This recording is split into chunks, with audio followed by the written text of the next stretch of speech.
We are podcasting. Be Jesus. It's good to be back on the currently unreleased podcast. Yeah. This is terrible. We've done...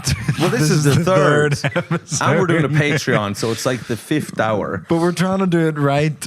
Yeah, but we've tried to design the fucking post right, and we've just come back to the way we were doing it originally. So we've just been... We went all the way to a designer to sort the logo for the Yeah. podcast.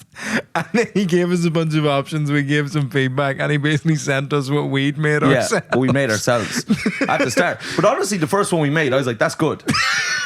That's good. And you were like, no, we need to do it properly, get a designer. And I was like, all right, we get him to design. And sure, of course, his silly ideas aren't any good.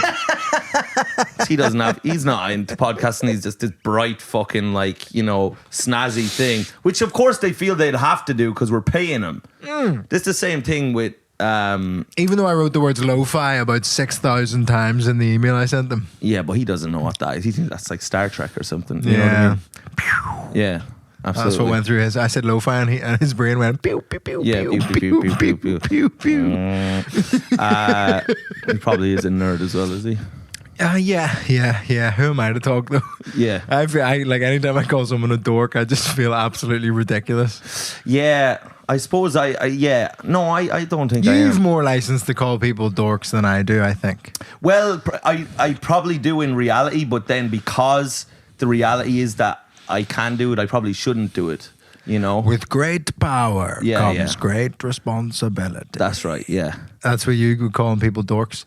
Yeah, because I'm coming from a place of just being Alpha. a big smelly farmer. Big alpha farmer, man. But am I a big alpha farmer, man? Because I'm a thin-skinned, But it's sensitive. all about context. Yeah. In the context of a farm, you're a soy boy cock. Yeah, that's Soy right. boy's probably a big insult where you're from. No, they wouldn't know what that means. That's way too pop culture. But I thought within the world of a dairy farm, there would be nothing worse to call someone than a soy boy. Well, there would if they knew what that meant. Yeah. But I know what you mean about soy's soy. the antithesis of milk. I understand that, but people wouldn't even get that far. Yeah. People haven't stretched mentally to the fact that there is milk alternatives. There are other milks. And where I'm from, even the idea of oat milk and all that shit, that just seems, that's like a fairy tale, almost like a myth, like the fucking, banshees and things. I hear other places there's different types of, do you know what I mean? Yeah. Coming soon to a cinema near you. Yeah. A movie with Colin Farrell and Brendan Gleeson, The Oat Milk of Inisharan. Yeah. And none of these lads would go. They'd be like, that is the worst fucking film. I know it's based in fiction and I know it's a fantasy, but I still don't like it. It's going to give people wrong ideas. I think honestly, with people I grew up with, if you got caught drinking oat milk, or if my father caught me drinking it, I think, and my father he's never actually hit me as in you're getting hit. It's more like we've fought. We've had physical fights. You know what I mean? So which it was is different. a I think mutual under pistols at dawn. that's right. Yeah, that kind of thing. Oh, Mike, now. You're useless. You're fucking useless. Bum. And he's hit me. So that's good fun. That's a scrap. That's not like Angela's Ashes. I know you haven't seen Angela's Ashes, but that's not like the fucking you're 7 and you're just getting shit out of you. How did you know I hadn't seen Angela's Ashes? Was that an assumption that you made? It's a deep, deep, deep knowledge that you've seen fucking nothing. Yeah. And you've experienced nothing. I tell you what I watched this week. Everybody's Asian all the time. Everybody's Asian. What's that movie with the different timelines? Oh, everybody's Asian all the time. Everything, everywhere, all at once, dude. I call it Everybody's Asian all the time. Well, that was the maddest thing to me about all the timelines. They were never white. Right. Yeah. They went through all these different And possibilities of what they could have been. And they couldn't. They were rocks. Yeah. And They were rocks. And at no point were they just good-natured white folks. Yeah. It was actually that was the unbelievable part of the movie. That's where I checked out as well. I was I'm with you up till here. The sausage fingers. Yeah, they had hot dogs for hands. Yeah. But at no point were they white. Someone wanting to shag the current Jamie Lee Curtis. I'm getting on board with all of this. That's how unrealistic white having an all-white cast in a Hollywood movie is nowadays. Is that even in a movie about all the possibilities, it's never an all-white cast. No. Well, what did you make? Did it hit you? Did you make you feel like? I liked it. I liked it a lot. Did you cry? No. You fucking what? At Everything Everywhere All at Once? Yeah, dude. What bit did you cry at? Oh, lad. What about the part where they're Asian? No. That made me cry. I was like, this is sad. Oh, no. No. Why do they look like that? Yeah. No. That can't be easy for him. No, lad. There's a part in it where Well, anytime they hit each other in the movie, I just went, hashtag stop Asian hit. Every time. He says, hashtag stop. Yeah. Hashtag stop. And all the woke people at cinema were like, he's a good fella. Yeah. He's a nice guy. Yeah. Angelone, I believe. Yeah. Does a show about a play. Sad. Feels a lot. I had my opening night at the Soho Theatre last night. Ah, you did? Tell you what, those crowds listen. Yeah? They listen intently. Why? They weren't laughing, were they not? No, there was good bits, but it was just in the bits, not the bits when they were supposed to be laughing, but at a comedy club, like, even when you're doing the setups, there's like a buzz or an atmosphere in the room. Mm-hmm. But at Soho Theatre, it was just like crystalline silence. Yeah. And it like, it's in like a little theatre. Yeah. And it feels like a theatre, and it's like, it just started to feel like a play. Well, I've seen the show, and I can second that. It does feel like a fucking play. It's like, let's get a few punchlines in here. No, do you know what that is? I was actually listening to fucking Rick Rubin talking about, he's a famous music producer. He's a book that... Big fucking beard. Big beard. He loves fucking monks and, you know... He loves fucking monks. He loves fucking monks. He loves, yes, without them even knowing, because monks aren't allowed fuck, so he has to do it really in a covert I'm way. sure some monks are allowed to fuck. The guys at Buckfast The monk Abbey... from Mean Machine, the movie. Have you seen Mean Machine? No. Oh, for fuck's sake, lad. Is that the one that preempts... is the English version of The Longest Yard? Yeah, that's right. But like Jason Statham, young Jason Statham, he'd done like Lock, Stock and Snatch, but he wasn't massive yet. But he's the goalkeeper called the Monk, who is just an absolute psycho and is just absolutely taking everyone out. And he's doing like somersaults and shit, and he's sick. It's so sick. But he wouldn't have been a virgin, his character. You know? Well, my example was going to be the monks of Buckfast Abbey. Buckfast. Yeah, the ones that make Buckfast in Devon. Oh, is that a thing? You know Buckfast is made by monks? I didn't know that. Yeah, it's tonic wine made by monks at Buckfast Abbey in Devon. That's interesting, because that drink to me would have felt utterly godless. You know what I mean? Like, truly, there is no hand of Christ or any divine being in this shite. Like, they say alcohol's poison, but that is... Yeah, like, that's like rat poison. I've had the odd level. swig of it. Yeah. Actually, no, I drank a bottle at a wedding once. Did you? And was in bed by 9 p.m. I was sat on the grass outside the restaurant, cross-legged, just throwing up over my shoulder. I love the image of that, and I love that you experienced that. But why did you drink a bottle on your own, dude? Like a Buckfast? That's what you do. Did you feel isolated and lonely at the wedding? Were you not accepted by your cousins and your peers and family members? I'll tell you a tricky thing that happened at that wedding. I cried. Did you? Yeah, it was like two of my... And you wouldn't cry at everything everywhere, all the Asians at once. Why? Because the Asians can't touch you there, can they? Only white love can actually make you feel, Anton. You felt repulsed at all the Asians everywhere being Asian, that movie, didn't you? You knacker, you scumbag. But you cried at the wedding. You were So sobbing. what it was is because often when you go to a wedding, you know one person. Yeah. And you tangentially know the other person. Right. I felt like these were two of my closest friends getting married.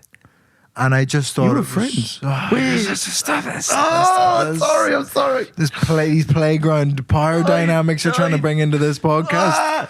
I know, lads. This isn't the way. This isn't the way. You have... Are they your age? No, maybe 4 or 5 years older. Right.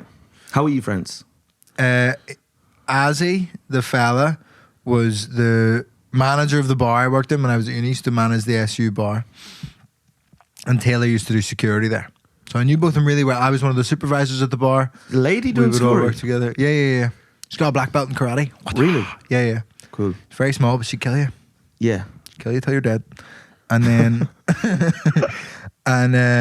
Well, that's kind of Asian, so that's good. Anyway, Yeah. Anyway, and they just them. I was just so happy and so pleased for them, and I just thought it was so nice that when they were just doing all the actual ceremony bit, I was just crying, and then all the guys from the stag do were like you're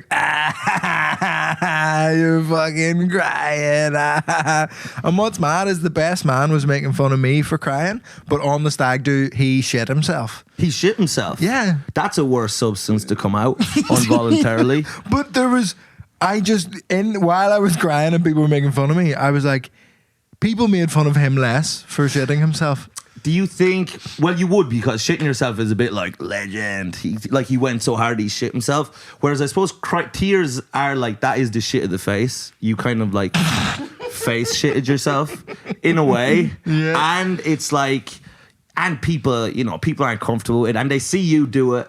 And they're like, fucking Vittorio, look at him over there. Because there's something a bit angelic a little bit, isn't there, about like crying? And you've a little kind of, you look like one of the angels on the Sistine Chapel. Like, you know those little boys with their little feathers. The naked baby boys? Yeah, kind of. Naked baby cherub boy?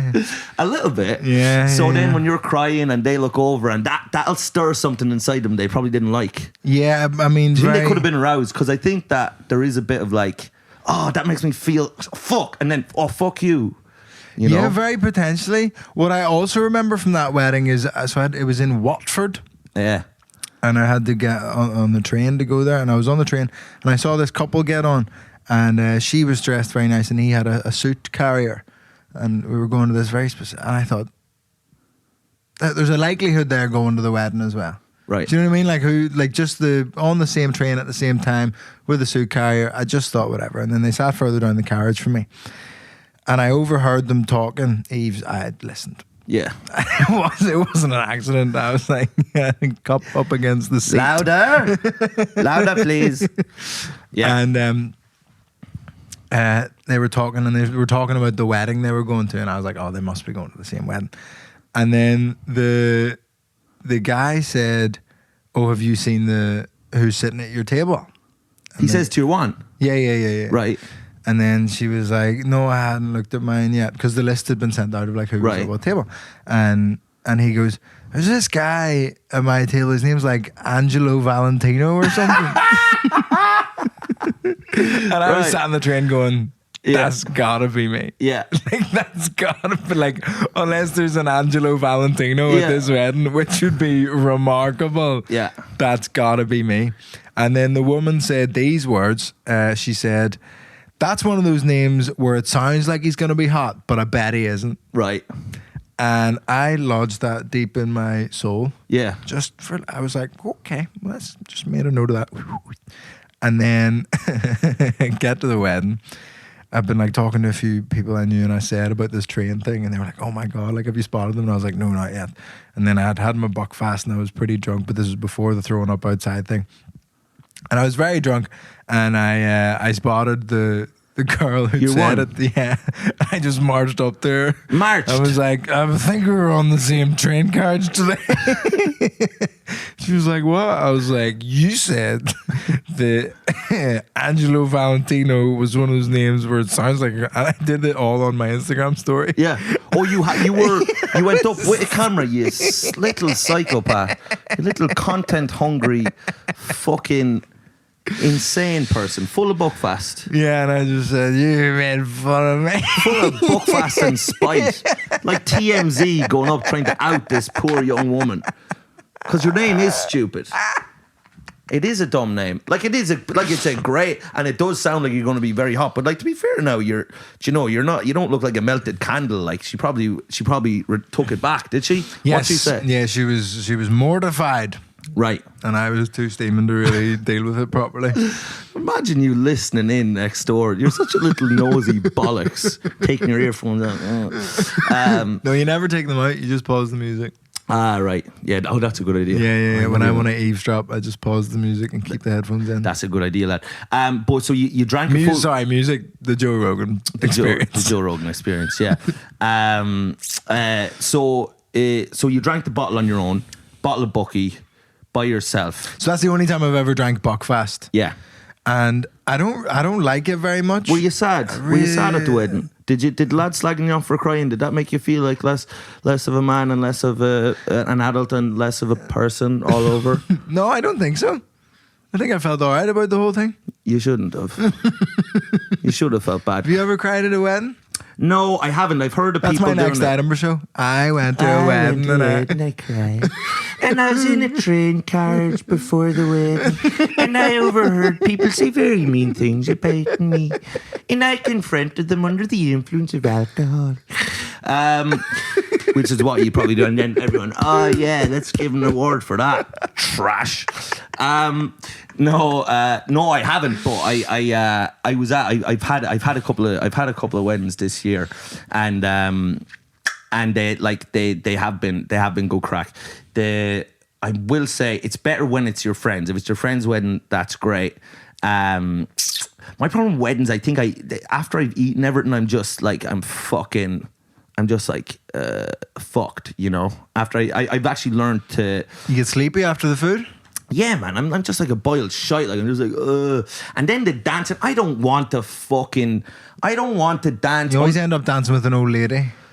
Yeah, you always end up fucking these predatory old women grinding up against some old geriatric one with purple hair and Sweet Caroline. Sweet Caroline, what a fucking shit song. I'm sorry, it stinks. Yeah, I hate it. It's kind of been like claimed by the Protestant community of Northern Ireland. That's that they sing that song. I wish they'd tell the fucking Catholics down south that it's proddy, because we've still gone fucking foot to the floor playing that stupid song. I hate it. It represents all that's wrong in the world. It's just, why is this song so universally popular? Well, up in the north, you, instead of going you go Buckfast wine. Really? Yeah. That doesn't even rhyme. It's so shit. Sweet Caroline, Buckfast wine. Oh, it does rhyme. It's still shit. You're a fool. No, it still stinks. It stinks so bad. Also, like Buckfast wine is like, we drink. Nice one. Like, shut up. Grow up. This is the same fucking spirit where you have these little whistling competitions. There's just nothing. You're just clutching at straws culturally up there. It's fucking disgraceful. But you know what? This is what the thing about the dancing at a wedding. I remember I went out on the dance floor. I was at a wedding in September, and there were like lads I knew from school. But we're all out there and we had a few drinks. But after a while, you're dancing, and it's too vulnerable.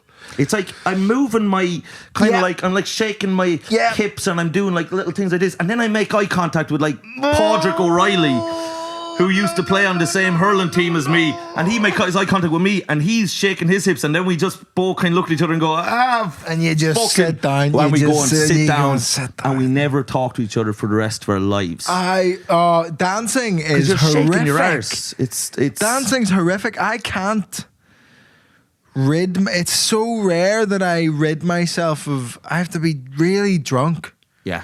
To get rid of like the amount of self-consciousness I feel every time I dance. Yeah.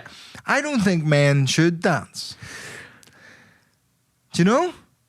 I think women have a shape that works for dance, and their shape is fluid. Yeah. It's got smooth, it's like whoosh. But men, we're too angular and boxy, and we just look fucking stupid though. Well, Irish men definitely. We're agriculture and repressed, and our hips certainly don't have a mind of their own, you know. Yeah, our hips tell lies all the time. Are barefaced liars, and you know what it is? Like I think there is actually a huge amount of joy to be got from dancing in life. I think it's an untapped source of happiness that we could all be tapping into all the time if it weren't for the fact that we don't want to look like cunts. But like if I'm on my own now, I could be like, you know, shaping around and really making a clown of myself. But if you were to catch me doing it, actually, if you were to catch me, I don't think I would actually mind. I'd just be, fuck off. And I'd still do it. But you know what I mean? It's the vulnerability. It's being silly is vulnerable, and shaking your head like that. Yeah, I remember. And wiggling your arse like someone's going to put a 20 in your fucking trousers. It's I remember and I was out at a nightclub with an ex-girlfriend of mine and a lot of her mates, and I think I was still trying to figure out the whole dancing thing, and Like just how to, I was like looking at all these people going, no, they're just dancing. Like why can't I feel like I can do this without being crippled by insecurity and self-consciousness? So I was like, and I'd seen an episode of Doctor Who, Right. and I'd based a lot of life choices off it. Not a lot of life I've choices. never watched it. It's good. I don't believe you, but go on. I'm sorry. Just from the people I met who liked it, I'm like, there's just... Yeah, it's one of those where it's a thing that I like, but I do not enjoy the fan base of it. I haven't watched it in years, to be fair, but yeah, the fan base, it's a bit intense. Yeah. You know, when they get a bit too much. I think that about so much stuff. There's so many things that I like that I hate the fans of. Uh-huh. Like I listen to the Joe Rogan Experience, but then you see people who listen to every single episode of Joe Rogan and you go... Yeah. Yeah, you're bin people. Oh, God. You're people that should be put in the bin. Like, there should be some people that like pieces of rubbish that you can just kind of... You pick them up and you put them all in one container and then they have to stay there. And then you get them shipped off to kind of a big kind of Binistan, like that's the dump. Binistan? Yeah, and then just all these people get put into one dump. Are you I guess talking is that about what like prison penal? is? I think that was what Australia was. Yeah, and look, that's worked out well because you put all the cunts in one place, and now if you go there, they don't even know they're cunts because they're all cunts. Yeah. Do you know what I mean? Yeah, so they're just walking around and with it's like mustaches and mullets and mustaches, acting mullets. like it's fine. Yeah. Racist as be Jesus, you know. Yeah. Very, very macho kind of men. I stayed with this Australian guy actually one time, and I was doing the Perth Fringe Festival, and me and my friend John were staying, and we arrived. We had never met him before, but he was a friend of a friend, and he was Irish heritage. His name's Slattery, so he just loves like younger Irish. So he's like, oh, come out to my fucking house, come to our barbecue, mate. So we come over to the barbecue, and he's like, come in, you fucking cunts. We go to barbecue at the back, you can't, right? Just calling us cunts after 30 seconds. So we were loving it. We're like, more of that, you know what I mean? Be my father, you know? Yeah. But John is like a pescatarian. He only eats fish and vegetables, you know? So Colin's like, what do you want off the barbecue, cunts? And John was like, oh no, I don't eat meat. I only eat fish and vegetables. Your man's face was, fucking what? And then John goes, I only eat fish and vegetables. I don't what? And he just goes, you fucking fish fucker, right? He called him a fish fucker. Because in his Aussie head, if you don't eat meat, you must be romancing trout. You must be taking a trout to the opera if you don't eat fucking meat. So then John was like trying to fucking, like, you know, he's like trying to, he was confused. He's like, no, I don't fuck fit. Blah, blah. He's like, John, he doesn't mean you're actually fucking shagging salmon, you know what I mean? He's just whatever. They go, these are a fucking man, right?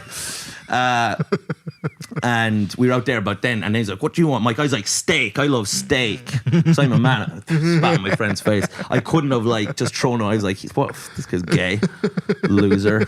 And me and Colin were like friends. Gay. Yeah. And like, me and Colin had our arms around each other and we just left. And I abandoned John as a friend. He's still in Perth to this day. Johnny? Yeah. Colin put him in the basement, Fritzl style. Catching fish with his bare hands. Yeah. I'm fucking him.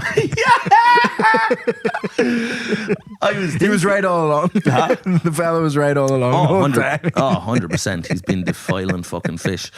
But Doctor Who. We're in this nightclub, and there's this episode of Doctor Who where he dances. They're at a party of some sort, and he kind of dances, and he does. The Doctor dances. Yeah, and he just does silly things. He does like with this weird giraffe one, and just like and I was like, maybe that's just like to be completely unencumbered by self-consciousness and just know that it's silly, and it's so obviously silly that you can just have fun and whatever. And then I started to do like this weird thing, and my girlfriend at the time was like, "What are you doing?" And I was just like, "Oh, nasty bitch." Oh, what the fuck? Rude, rotten woman. And it was one of those where I started doing like a silly, and then one of her mates was like doing it, and we were having fun, and she was like, "What are you doing?" She didn't deserve you, dude. This is where you're going to success, and she's in the bin with the other people in the dump. She's with the dump people. Oh, you never put baby in the corner. Yeah, I remember that to this day. I think about that every time I dance. What the hell? I think about that every time I dance. Give me your email address. I'm going to write your most nasty email. He's not been able to be himself since. He's become defensive and insular and, he's had to get himself tested for autism. You gave him autism. This comes back to my morning that I've had. I've been telling you from before we started the podcast that I've had a strange morning. Yeah. So I told you before we recorded that it had to be 11:30 today because I had a call at 10:30. Yeah. And the call was supposed to be with the local mental health nurse. Really? And today was going to be the day. Today was going to be the big Am I Autistic Day. Wow. This was the... Coming out of the closet. Your little flag. What would be your autistic flag? Just Lego blocks. Flying a train timetable just as you come out. I'm proud. It's the schedule for the Piccadilly line. Oh God, that's good. I am. But this is supposed to be it, and I've been stressed all week about it. I was like, oh fuck, what's gonna happen? What's gonna happen? And gets to 10:30, no phone call. Right. Gets to 25:02, no phone call. 22, no phone call. 1:45, no phone call. And I don't know if this is... at one point I was like, is this part of the test? Right. Like if I phone them back, they're like, you got it. Yeah. So I was like, I don't know how to play this. Like, I don't know. But I'm getting very stressed about the fact that I had a plan for my activities for the day. Yeah. And it's been interrupted by them not phoning me. And it feels like some kind of sick joke. So no phone call, no phone call. And then at 11, I finally was like, right, I'm going to phone the local thing. Then I phoned them up and he was like, yeah, she was supposed to call. I was like, yeah. And he was like, she just hasn't. Let me email her here. And he sent her an email and was like, we'll just wait for her to respond. And expected me to sit on the phone with him. This is nasty. Waiting for her to email. This is nasty. Back. What the hell? Why she didn't call me earlier today. I mean, we clapped for these cunts during the pandemic. Yeah, I know. No, I've taken mental health. I've rescinded my claps from the mental health nursing community. Yeah. So it's still open-ended. What the hell? I'm still Schrodinger's autistic. Do you know what that is so lousy, lad? Because do you know what that's like? It's like when you've given someone a lend of money, and then you have to go ask them for it. You know what I mean? It's like you have to come to me. Don't make me beg to be diagnosed with autism. I was like, have I done something wrong here? Like when I was on the phone to him, I was like, was I supposed to phone her? Even though I don't have her number. Obviously, I don't have obviously they were supposed to phone me. Yeah, in of what course. world, when you have a phone appointment, do you phone them? Never. Of course they phone you. Yeah. But I was so worried. I was like, have I done this And there was a wrong woman. or something? I am It was a woman. Oh yeah, no, he said her. Yeah, no, it is Nasty a woman. women, lad. And the girl that did the thing with the dancing. Now your girlfriend, what's she at? You know what I mean? She's been keeping you down as well. I don't know how, but I'm almost certain she has. I can see there's a misery and there's a coldness that she's put on top of you that wouldn't be natural for an Irishman. But no, I think that is it, man. And you know what? I've had this now. I realise this because I was home in Ireland for the weekend just doing gigs, but I visited back my home house. Like in Kilkenny, I always go home. Yeah. And I realise that I've been love bombing my mother. And what's as in, do you think you feel a guilt of being away? No, but you know the way you know what love bombing is? Have you heard of this? Vaguely. Right, so love bombing is a strategy used by sex traffickers. Look at me. Don't look away.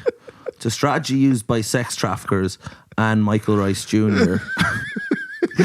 But what it is so you get a girl there now. Say you're the girl. And I'd say, listen now, Victoria, I think you're the most beautiful girl and I love you and I want to have children with you and by God, you better never look at another man and if I dance, you better be supportive of it and blah, blah, blah, blah, blah. And I tell you all this and you go, oh my God, you love me. And I say, yes, I do. Now also what I'd like you to do is be a prostitute. And I'll keep the money. This is Andrew Tate tactics. Yes. It's Tate stuff, right? And you're doing this to your mother? You're whoring out your mother in the I want to get her on the Kilkenny. webcams and I think there'd be a market for her. An old agricultural woman. A woman who's done 40 years of work on a farm. There's some people who'd like to see her make a fucking lasagna. You know, get it online. Be like people want to see you hiccuping or whatever. So watching her make a steak and kidney pie, I'd say there'd be a few lads who'd get to where they want to go seeing that. Now, no, I tell you what it is, right? No, this is, I haven't been trying to get her into the sex trade. Yeah, like that hasn't been. But you've caught yourself doing the love bombing, the initial bit. No, see what I'm doing is, and I've done it to my dog as well, Queen Maud. But I've just been giving my mother too much affection. So like, I know I do love my mother a lot, but I'm not. So there's 4 sons, and I'm like my 3rd favorite, near to the bottom. Me and my older brother Pa are just neck and neck, and that's not good because, you know, like Pizzo, he really has done nothing to deserve to climb up the table, whereas I give her a lot of affection. So I'm like giving her hugs, kiss on the cheek, I tell her I love her, I tell her she's a great mother and all this, but I've given her too much, and now she doesn't, it doesn't mean anything, doesn't it? You've watered it down. I've watered it down. You've caused what you've caused in your household is love inflation. Yeah, I've caused love inflation. You've got a banana republic of love. That's right. Yes. I don't know what those things mean, but I understand what you're saying. I know what you mean by the inflation, but what does the banana republic mean? I'm not sure. But it did sound right. I was like, God, he's smarter than I thought. I shouldn't have asked you about it. I should have let. But I think what a banana republic is, and this is definitely going to be wrong, is basically in a country... It's basically like a metaphor used to describe inflation, where if you're in a country where there's only one banana, that one banana is very valuable because there's a scarcity of bananas. Right. But if you have a country where there's plentiful bananas and everybody trades in bananas, bananas aren't very valuable. Oh, yeah, I've been just fucking bananas at her, like. And you've created a banana republic of love. Absolutely. So I'd be going around to Which is also the title of this episode, the Banana Republic of Love. Yeah. I love the Autistic Banana Republic. Yeah, Can we change the name of the podcast to the Autistic Banana Republic? That would be, I know, genuinely, we haven't released yet, and that is the name. That's going to do so much better. That's actually great, lad. But that's the thing. I've been kind of going around, I'd be in the house and she'd be cooking, I'd be in her ear and I'd be like, oh, you make the best soup, Betsy. You're the best. And she's kind of like, how would you get away from me? You know, because they're suspicious of compliments and affection, you know. Like I had an aunt who I used to love, Moll. I used to love. And I mean that. The love has faded, gone away, Moll, because you didn't nurture it. You didn't take care of it. You weren't grateful that I loved you. And now I'm gone. I don't care about you anymore. No, I do love Moll. But I used to always be like, oh, Moll, you're right. And she'd be like, how would you stop plawmossing me? Would you stop? They're suspicious. Plawmossing? Yeah, it means buttering them up. Okay. You're looking for something. Like you're going to say this next thing, you've robbed half her scones. I get quite jealous of your nice little uses of kind of Irish vernacular and Irish language within your I don't really have very much Irish language in my language. And this is what I'm saying about this is you've got the English girlfriend here, and that's the thing. It's like she's not going to teach any phrases. You need someone who's going to actually teach me phrases. Teach you is phrases. That where you want from a partner? There's a phrase deficit here, and I mean this in the best way. You need to start upping it. I'm going to give you some books and some literature, and we're going to work on it, and we're going to get it in there. Now I know you've got your head is more for numbers and schedules and things, but we're going to work on that. But so anyway, the thing phraseology with Mikey Rice. That's right. Episode 1. Cunt. The word cunt. No, it's a nice one. But my thing is now with my mum is that set phrases to stun. Yeah. Come on, that was shit. That was terrible. Yeah, not good. But not good. But we're gonna. This is going to be a work in progress. But it's a growth mindset. So I'd like to see more of that. If you could hit yourself more, because it'll save me having to do it in the long run. If you could just cause harm to yourself on camera, so they all know that at least you're paying a penance. Just self-flagellation, like Dobby from her. Dobby. Yeah. Oh, we need to get you a little cloth and just a kind of a Harry Potter must not go back to Hogwarts. Yeah, I like that. So my mom, anyway. So my plan is just kind of a slow withdrawal of affection, and then hopefully kind of build up, like, so then she starts getting, oh, why isn't he? And then there'll be a hunger for hugs, and there'll be a hunger, why isn't he telling me I'm the best anymore? Well, because you didn't appreciate it, Betsy. You didn't you know, because she calls my little brother every day. I have to call her once a week, and they talk what's up with that? What the hell is up with that? You call her once a... Well, I have to call her. She don't call me. And then every time I call, she's like, oh, I was going to call you. Then why didn't you? What the hell? I don't know. And I give you all these compliments. Well, maybe because you're trying to play some kind of Tate-esque scheme on I'm it. not playing a scheme. I was just being myself. But now I realise myself has maybe been too... You know, I'm giving her too much. Your true self is Tate-esque. It's just my true self is a sex trafficker. People always say, be yourself, be yourself. That's not good. No, it's not good. But there is quite a number of people who have to be told, do whatever you do, don't be yourself. Yes. Because you have a nasty nature that leads you to hurting yourself and others. So if you could try to be like that person, you know, and that's what some people have to be told. And we know people like that. We all know people like that. I think I am people like that. Huh? Yeah. I have a deep narcissism within me. Ah, yeah. But lads, I mean, you're preaching to the choir here. But I'm trying to not be that. Every day is a struggle to not be as self-involved as I really could be. I know. And I can sense it in you because it's in myself, you know. But it's a difficult thing. Oh, that's an everyday thing. But it's like, you need to do what Shia LaBeouf does, dude. Just do it. That's not. Make your dreams come true. I don't think does he do that? Just do it. Do you not know the video? No, I don't know that one. Shia LaBeouf. Yeah. Just do it. Oh, he does one where he says that. Make your dreams come true. Do it. Do you not? No, that's but really that's good famous. though. That's good. That's really famous. Because I'd never thought of making my dreams come true till... Oh! Jesus fucking Christ. I've been trying to make my nightmares a reality, but this guy says it's I my was dreams. swimming in mediocrity deliberately. Fuck. Yeah, but... Wasn't there that thing where he set up a flag? He set up a flag. Yeah. Flag's not like a business, or he set up a carpet company. He set up a flag. He planted a flag. He planted a flag, right. Planted a flag in the desert somewhere. Yeah. And it said, "He will not divide us." I think it was when Trump got elected. Oh. And he LaBeouf out to the deserts. Fucking hell. And he kept, did he do like a... He had like a crowd of people going, "He will not divide us. Yeah. He will not divide us. He will not divide us." And then the real high level autistics of the internet, because he set up a live stream of this flag that said, "He will not divide us." Right. And the real high level autists Yeah. saw the stars that they could see in the background of the flag, Yeah. the kind of land formations. You know, like those Geoguesser guys. No. Have you not seen Geoguessers? No, less. We'll put a pin in that. Uh-huh. And they figured out where exactly the flag was. Yeah.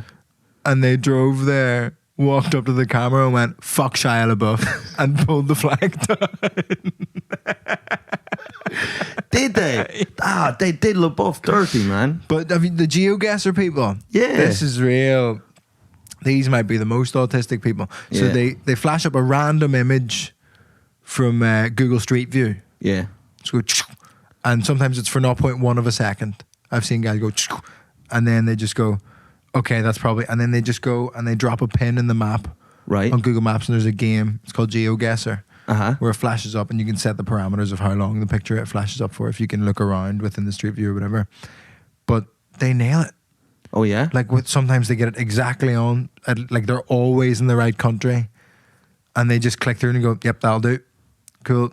Oh, that looked like Argentina. But that'll do." And it's like, "That's southern Nepal," and they just go through. "Yep, that'll do."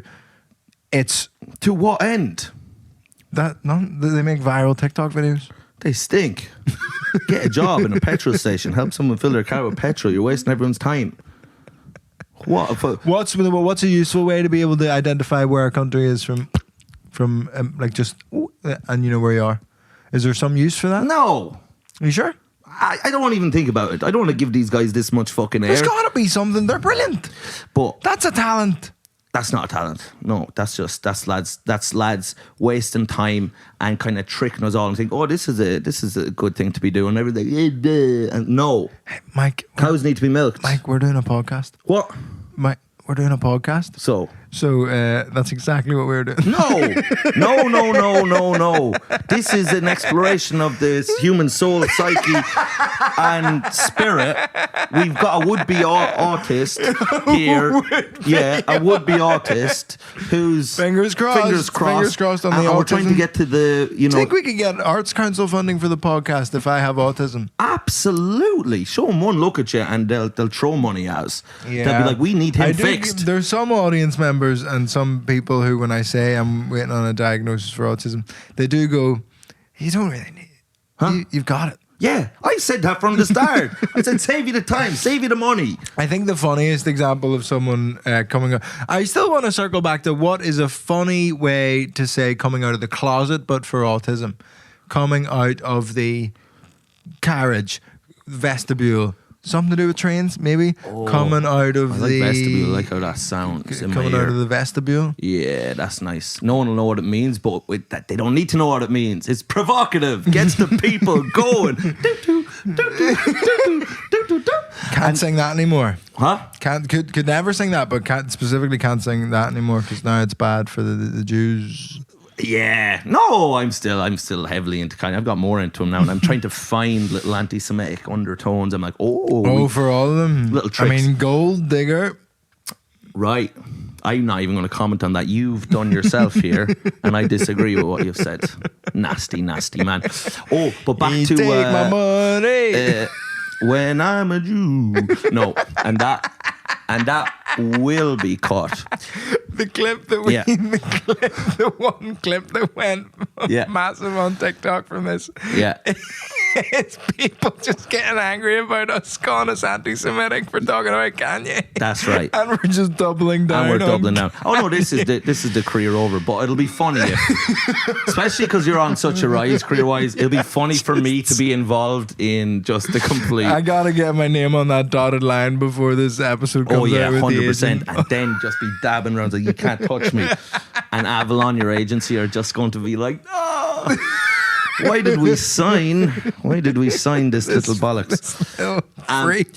What I was going to say about LaBeouf earlier, and we got off on it, but circled back. Good job on circling back. Thank you. But so I was on about, so LaBeouf has this podcast episode with John Barenthal.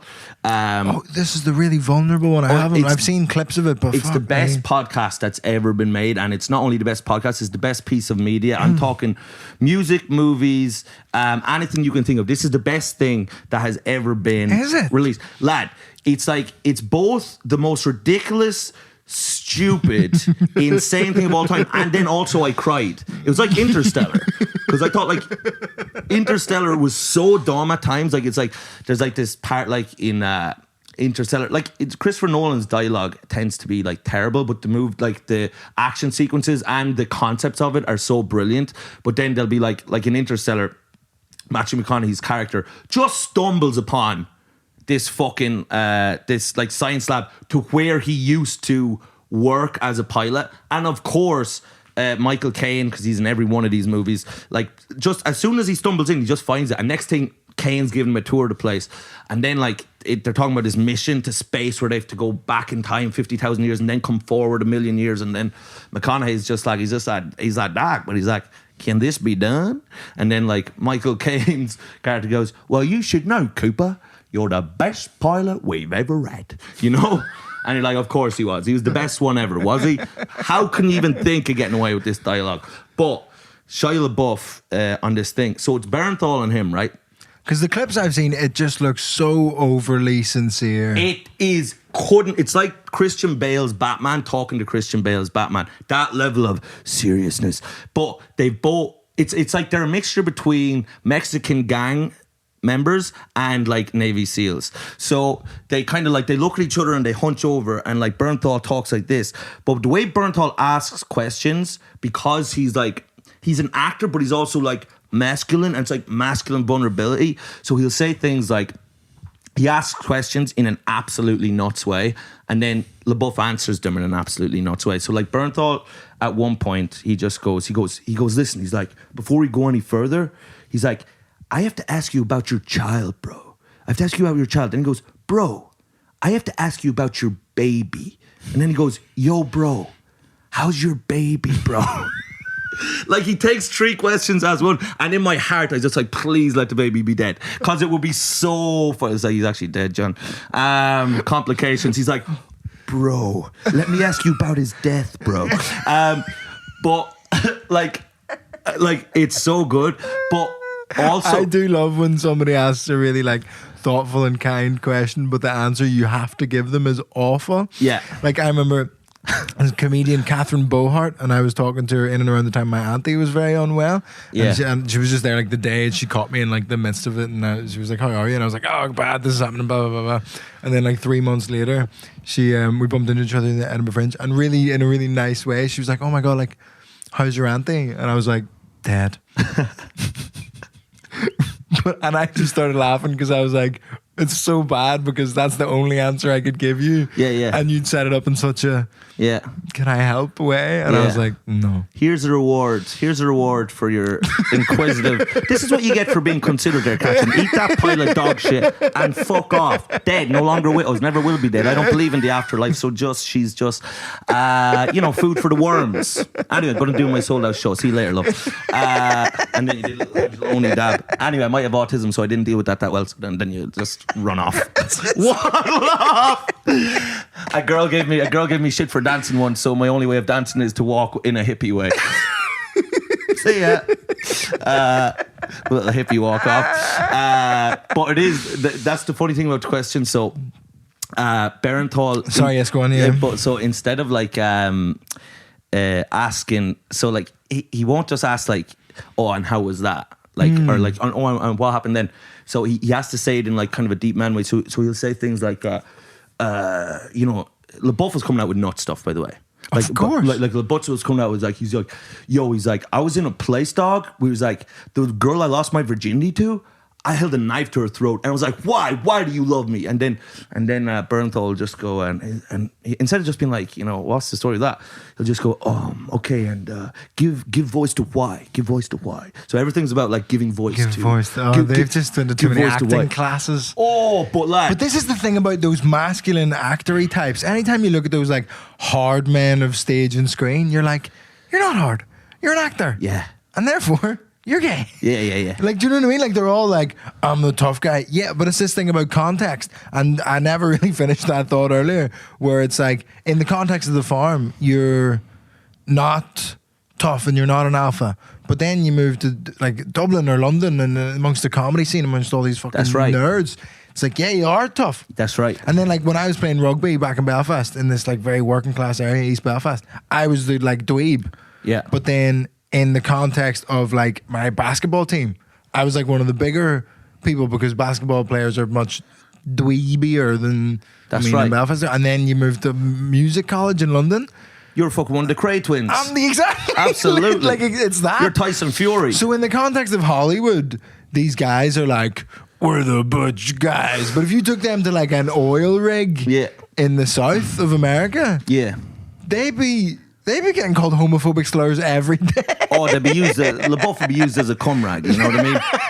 They'd be wiping up the cum. And they'd call him gay. Absolutely. For letting them come on him. Absolutely, 100%. He'd be like, "Yo, you guys are right, dog." But he would. But why do you love me? Yeah. Why do you love me? And they're like, we don't. We never said we did. I don't know where you've gotten this from. Now, lick that up, lick up that cum there like a good lad. No, so LaBeouf, LaBeouf is like so out of his mind in the interview, but it's so compelling. But he also talks with this like language that he is like a Latin king, like that he has spent 15 years, in fucking solitary confinement. As if he hasn't been famous from when he was 13. And also, like, they don't call acting because they're actors, but they don't want to be. They want to be seen as Navy SEALs, so they don't call it acting. They call it craft. Yeah. Oh, but it's also so deep. But it's brilliant. And I but love that's them. the thing. And I love it. Yeah. And they're so cool. But They're then, both great. So he starts talking about, like, after that, I was loving LaBeouf, and this is the most entertaining man. The way he starts is talking about shit. He starts saying, like, he's like, yo, he's just like, I showed up at the AA meeting, but they already knew what I did. My baggage turned up at the hotel before I arrived. My shit was neon, dog. My shit was neon. I'm like, oh, it sounds so cool, but you're an idiot, you know? Like, such an idiot. But then he's talking about, like, his dad. So he made a movie called Honey Boy that was about... Yes, I haven't actually watched that. I've seen the Peanut Butter Yeah. Falcon one. Yeah, but it's sick. Honey Boy's sick, but it's about him growing up as an actor and his relationship with his dad. But in the movie, his dad is hitting him and shit, Yeah. right? But LaBeouf came out on this. He's just like, my dad never hit me. He's just like, I was just saying that shit to gain sympathy. So people would be like, he's been hard done by. That's why he's acting foul out here in the streets, yo. And then he said this best line of the whole part. He just said, I done did my daddy dirty in the streets, dog. This is... I done did my daddy dirty in the streets. This is the star of Even Stevens. I done did my daddy dirty in the streets. Even Stevens, dude. His co-star was Beans. That sounds like something of fucking Beans. Beans. His co-star was Beans. He came up with Beans. He's starting like he's talking like he came up with some guy named T-Bone who done did 20 for murder in Compton. He came up with Beans. Sounds like a South Park character. I done did my daddy dirty in the street. I done did my daddy dirty in the streets, And they took dog. our jobs. Yeah. I done did my daddy dirty in the street. And I done did my mama dirty. I turned my house into a banana republic of love. yeah. Yeah. And he He did me dirty in the street. he done did me dirty in the street, dog. It's the best Done did my daddy dirty. It's the best alliteration of all time. I done did my daddy dirty in the streets. dog. And then, as it goes on, he starts saying how much he's like, I fuck with Home Depot, bro. What? Yeah, he's like, I fuck with Home Depot. I'm thinking of going, yeah, no joke. And the thing is, Bernthal is looking at him like this. And he just like says like Doing the Tommy Tiernan face. Yeah, Tommy Tiernan face. It's just flagrant empathy, you know, like just like I'd be like, if I was with him, I'd be like, stop listening as much. You know what I mean? Please. That's how I felt in Soho Theatre. Yeah. I was like, Yeah. drift off a bit. Drift off a bit. This is to every one of them were just 60 Barenthals. Just, can you give voice to why you felt that way, Vittorio? Just, can you tell me why? I was up there like, I done did my daddy dirty. Yeah.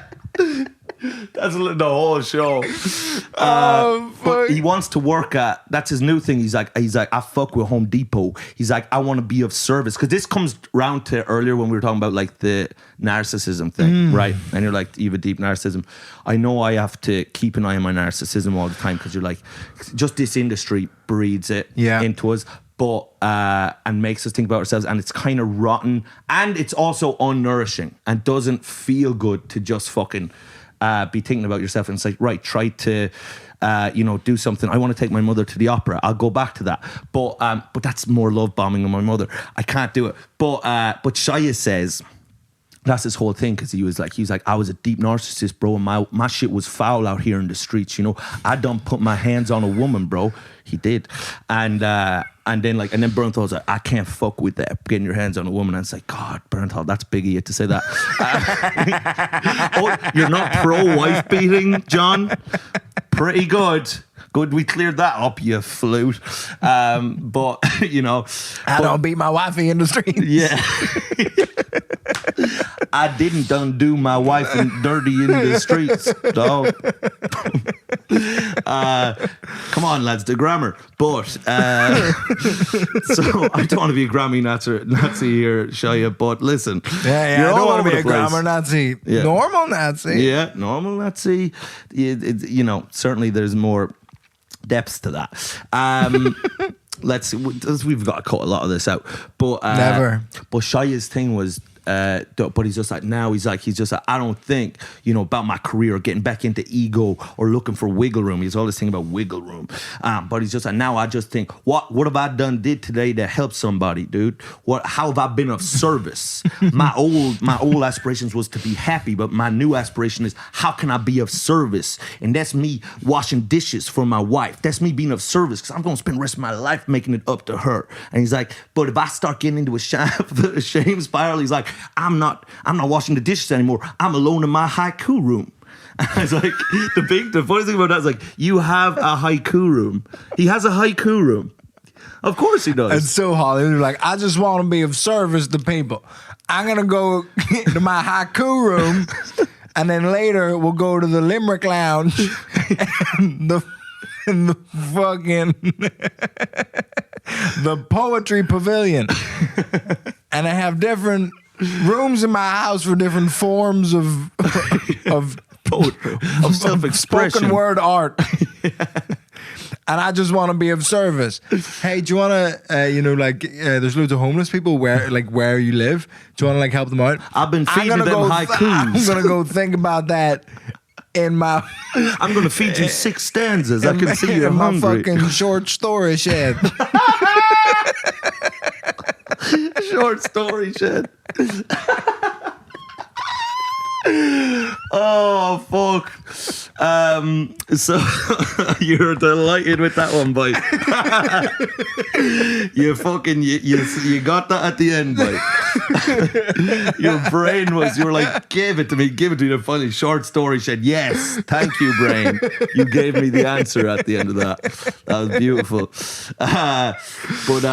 So anyway, but Shia is like, that's his thing. Be a service. Don't be a fucking whatever, don't be thinking about yourself all the time. But also the whole podcast, he just talks about himself. So it's just it's pretty it works on a lot of levels. You got to watch I'll it. watch it. I mean, I said I'd watch Gladiator for this week and I didn't. But I feel like a recurring theme in this podcast is you bring up a piece of like art, maybe a movie or something that I haven't seen. You go, you gotta watch that, and I go, oh yeah. And then I tell you viral videos you haven't seen. That's right. Like, you haven't seen Shia LaBeouf. Just do it. Do your daddy dirty in the... Betray your father in motion pictures. Lie about your kin in the biggest scale possible and make it hard for them. That's essentially it. But then he brought his father. His father was on a cocaine farm in Costa Rica, and he brought his like, this is, of course he was. My father done been on a cocaine farm in Costa Rica. I rang him up. I said, I'm sorry for what I did. You was a good man to me. And you're thinking all this. It's just so off the chain, dude. It's like it's even I'm saying dude now, just cause I'm like, dude, I'm becoming LaBeouf. But I think we should because you learn from different creators out there and artists. I think we should take the John Bernthal. Can you give voice to? Yeah. What do you say? Can you give voice to why you felt that way? So if you said to me now, and you were like, "Oh, I felt bad because I was dancing," and the girl was like, "What you doing?" and you had been being vulnerable with your silly dance, and then she was like, I'm sorry for saying silly. There wasn't silly. You're fucking sick dance. Sick dance you were doing. Dope dance, bro. Dope dance, son. That fucking gnarly dance, dude. That everybody talked about how cool that dance was. I don't know. That accent went all the way from Baltimore to Cheshire. Yeah, I don't know what that happened. Gnarly dance, bro. That gnarly dance, dude. Everybody talked about your gnarly dance at the show at the wedding. And then your girlfriend said it wasn't good and that was not cool, bro. I don't know. I went Japanese there at the end. There's a lot of little voices living inside me and they're competing. But what I had something to say before that, or did I? Or were you saying something? I don't know, but we can switch over to the Patreon. Oh, we switched to Patreon, and I've actually some good stuff left to say on the Patreon. Me too. I promise. My best stuff. I've saved all the best stuff for the Patreon. Yeah. That's always the way. That's right. What a coincidence that we've both saved the best stuff for the bit where they give us money. Wow, you should give us money. Yeah, yeah, but like I'm in a cool way. But in like a sick, like fucking like low key, like just sliding it over the table and a wink like that. It's like, that's for you. And when I'm like, no, you don't need to do that, and you're just like, shh, shh, shh. If you don't sign Just up, take it. you're doing your daddy dirty in the street. You're doing your daddy's dirty in the street. We're your daddies. We're your daddies. And you're doing us dirty in the streets. Don't tell any other comedians that we've been saying that we're your daddies, because that would. But just between us, that is Thank you. Why do you love us? Thank you. Yeah. See you on the Patreon. Sign up. Right. Join. Bye bye.